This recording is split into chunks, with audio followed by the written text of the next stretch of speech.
Hello, so I'm having to combine my time in the pool with your video tonight. I hope that doesn't isn't a problem. So we'll get started on the review. So I was looking over what you missed on the sample test from the NBRC website. And it looks like that you're strong in some areas, but it looked like the lowest score you had was in basic patient assessment and making clinical decisions based on that. So I can tell you that something that's really important that you're going to need to do with that is to make sure that you recognize the key words, the words that automatically should stimulate you to pick certain answers based on those key words. So if you have a question, for instance, that has the word stridor in the question, you know that is going to indicate croup or laryngotracheobronchitis. So you want to always connect the word stridor. You want to connect that with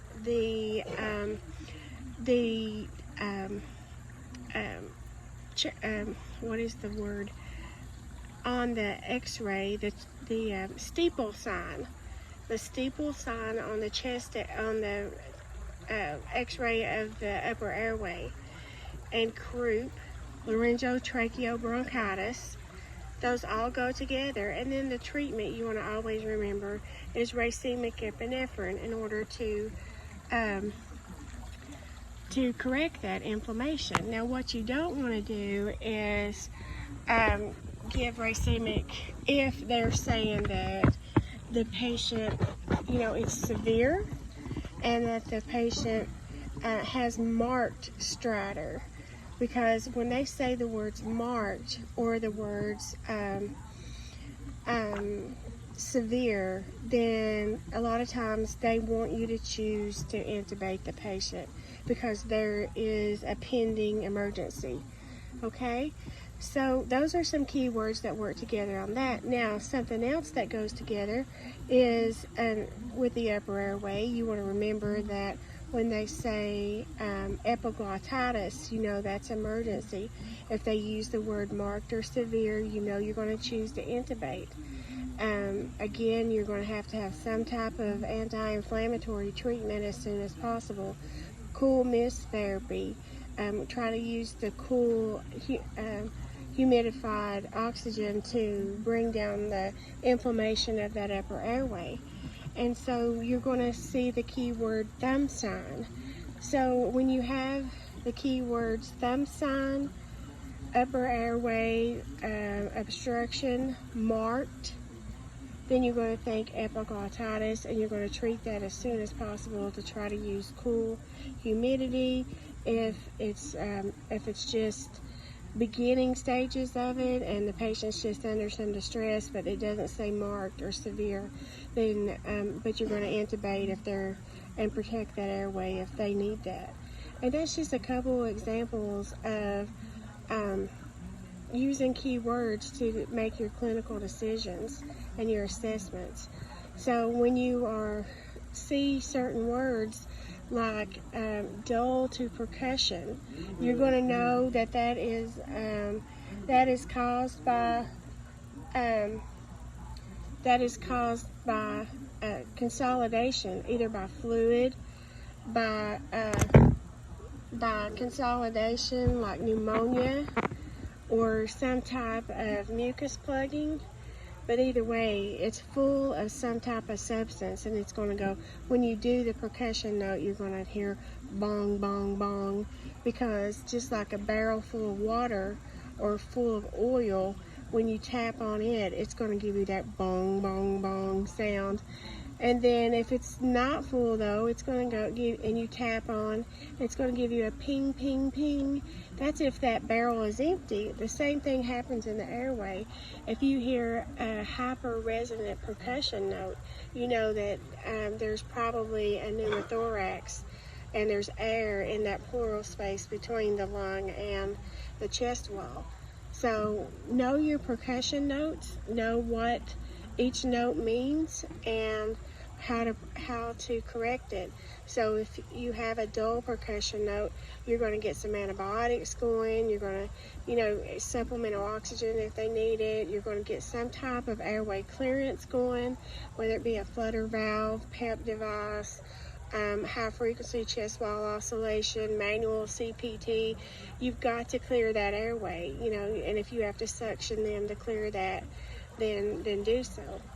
Other things you're going to look for is when they have pedal edema, and that's a key word that says there's fluid retention, and the feet are swollen, and the legs may be swollen. The arms will hold water, the face will hold water, even the midsection, the stomach will swell when the body is not clearing that fluid and there's fluid overload.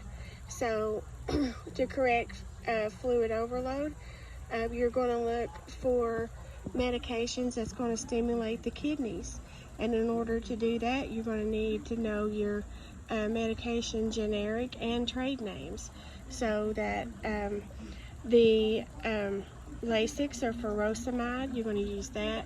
Digitalis to make the heart pump harder and clear the excess fluid, you're going to use that.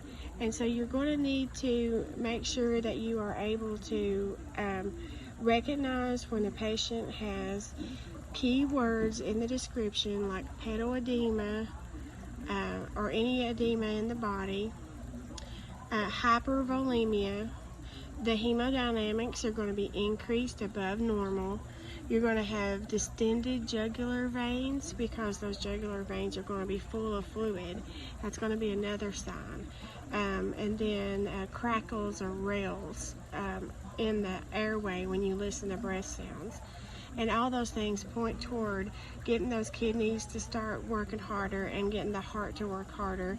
That way, you're going to need to give them some supplemental oxygen while they're in this phase, and try to get that fluid washed out. And you're going to need to know that normal fluid or normal urine output is 40 cc's per hour for an adult. So you're going to need to know that in order to recognize when their kidneys are not functioning and they need some type of diuretic to stimulate that kidney function.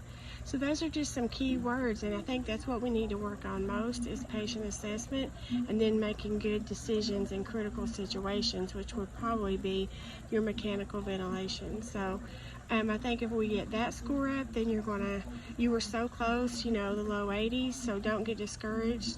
So I'm going to be sending you shorter videos, and they'll all tally up to about an hour for this first session, and just listen to them over and over.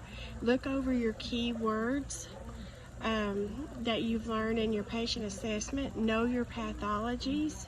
Know when to recognize the signs and symptoms of each pathology. So I'm going to end this portion of this video here. That way the videos are not too long and you can listen to them in different bites or sections. So if you have any questions, just message me. Thanks.